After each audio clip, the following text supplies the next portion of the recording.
Alright, so, this one is going to be about Marcus Swannigan. This is a black man who was homeless in Boulder, Colorado. And Joanna Taylor. This is a pretty white girl from Nederland, Colorado. Pretty white girl, Joanna Taylor. She committed some crimes that she should not have committed. She was selling marijuana, and she got busted. Now, she didn't spend very much time in jail, and her mommy and daddy bailed her out. Now, I don't have any respect for Joanna, and I'm doing what it is that I do when I lose my respect for you. I'm telling you why. Now, Mark Swannigan had lots of little pretty white girls that wanted to hit on him. But the police didn't like that. So, the police pretty well harassed Swannigan nonstop for about 3 months until Mark Swannigan was able to learn some hiding spots a little better, and we got some more black people in town to hang out. Now, the police, they just happen to have more black people to harass, so, you know, when every time they go out, they're supposed to pick up 2 whites and a black, and there's 4 black people sitting there. Well, Swannigan, instead of having a 100% chance of getting picked up, he's got a 1 in 4 chance of getting picked up now. The life of a black man in Boulder, Colorado who is homeless versus Joanna Taylor who's never been homeless. She doesn't know the first thing about homelessness. It was a romantic thing to her. She picked a hobo.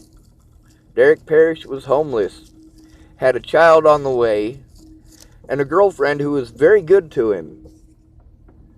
But Derek isn't loyal.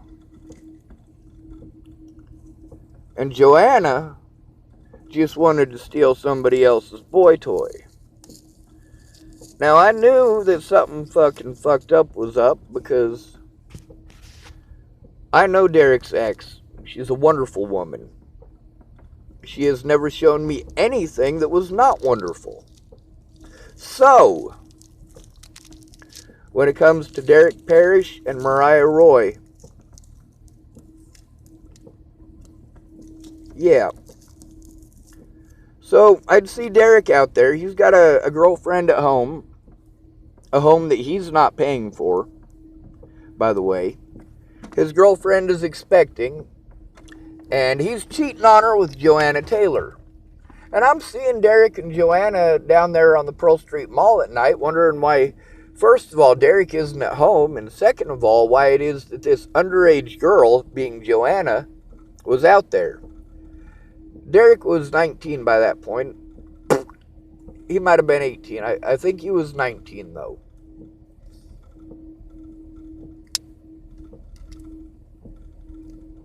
And I thought it was pretty fishy. I asked him what he was doing out there with JoJo. I asked her why she wasn't there at home. Oh, it's just business. It's just business. It's just business. No, it wasn't business. It was Derek being a skirt chaser. It was Derek looking at his girlfriend getting pregnant and deciding he didn't want to hit that. He wanted to hit himself some freshy white girl, Joanna Taylor.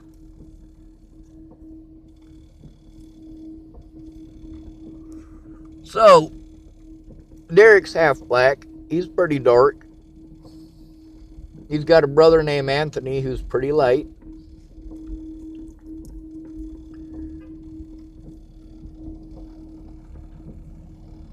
Who the fuck is honking and why?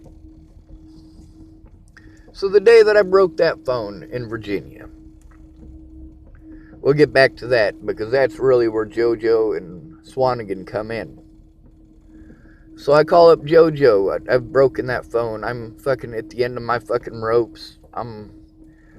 I've already set it up to fucking try to shut down my Facebook before killing myself. Just wipe it all out.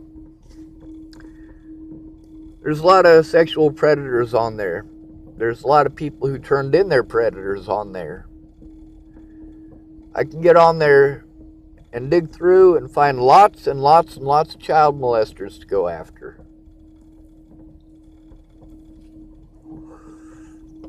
Anyway, so I call up JoJo, and she's doing most of the talking for the better part of half an hour. Every time I start to speak, she interrupts me. Every fucking time. It was way worse than Shannon Alvarado by a long shot. And that was just one phone call.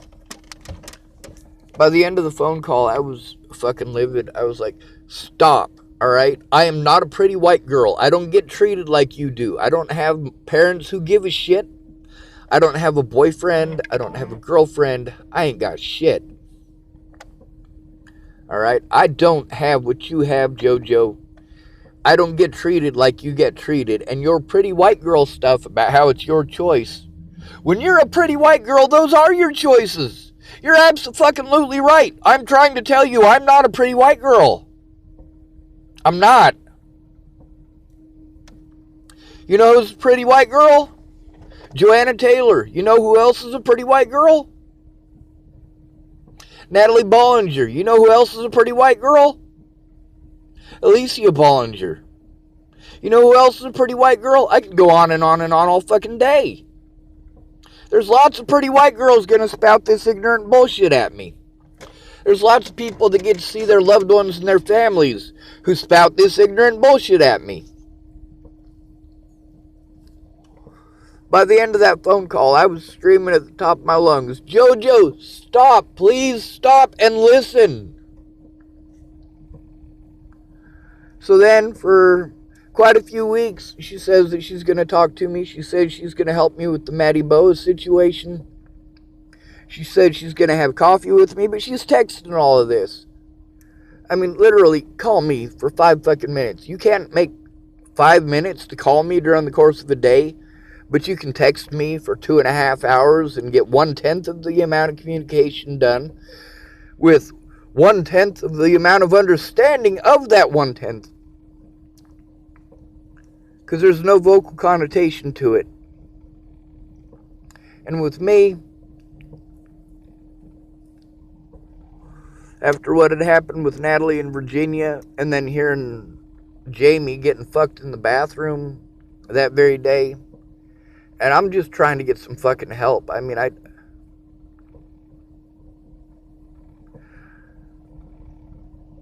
want to be able to see my loved ones. And I just can't get that across to JoJo. The other person, right after I talked to JoJo, I was so pissed off. I was like, you know what? Fuck that pretty white girl. I'm going to call up somebody who knows something about something. I'm going to call up Swannigan. So I call up Marc Swannigan. And he tells me a bunch of pretty shit too. He listens better than JoJo though. A lot better. But he's still telling me them pretty words. They're not the pretty white girl words that JoJo's telling me. The ignorant, straight up bullshit. Swannigan's being pretty fucking real about it. He is. From his perspective. And he was right about probably 1/3 of the things that he said. The 2/3 that he was wrong about, it's because he wasn't familiar with the situation.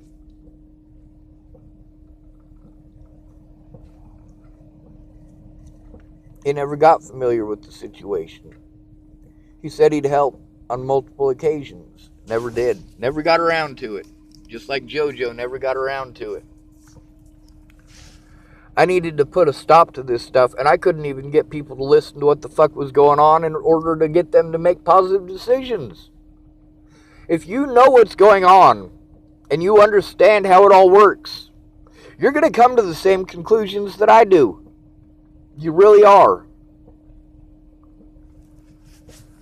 Marc Swannigan, the way that you were treated as a black person is not typical. You was a homeless black person, and you got hunted more than the rest of us. The only person who's less than a human, or who's worth less to our American society than a homeless person, is a homeless minority. And that's what Swannigan is.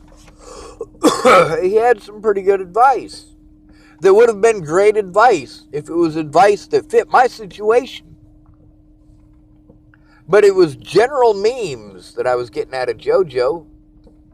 The you gotta love yourself bullshit. Bitch, I do love myself. I hate my life. I hate how people like you, who said that they loved me, who claimed to be my friends, and told me they were gonna help me. You showed me that you're a fake person, JoJo. I already knew there was no loyalty in Derek. You proved that to me years ago, JoJo. You proved to me that there's no loyalty in Derek. That's why I went to you instead of Derek. And you gave me his phone number and told me to call him. I called him. He never answered. He never gave a fuck. But me and Swannigan ended that night on a pretty decent note. He didn't ditch me until after Natalie was dead. Same with JoJo. Now, these people defended me at first, but in the wrong fucking place. JoJo has defended me on Facebook. Meanwhile, these web sleuths are saying that she doesn't exist. She's a fake dummy account that I made. Like, I had time to make thousands of fucking dummy accounts. No, I made 2 of them.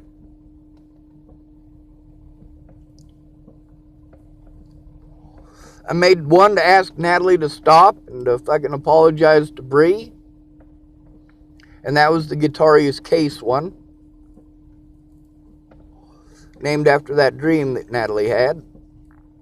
And the second one I made specifically for killing myself. To get rid of my Facebook account before doing so. But it wouldn't let me because I didn't have a fucking birth certificate. Ain't that some bullshit? So,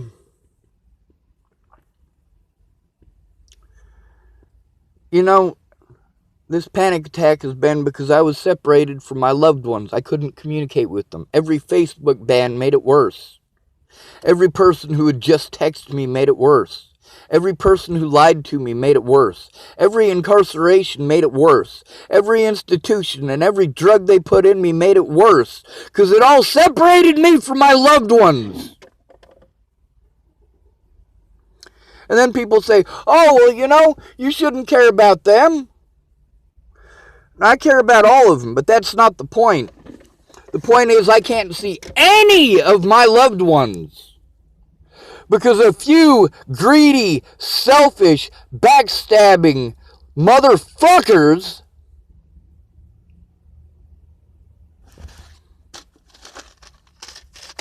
who are afraid of public opinion wouldn't come forward. JoJo, how many times did I ask you for help? How many times did you say that you would? And did you follow through? No, you did not.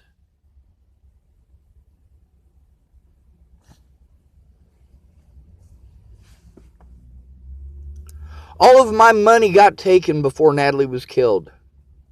You guys should go talk to Bailey Beers.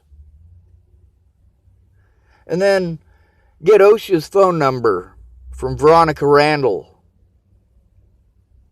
Those are just 2 of the people that I rescued while I was at Ken and Leah's. I never stopped trying to help others. But I have every goddamn right to be pissed off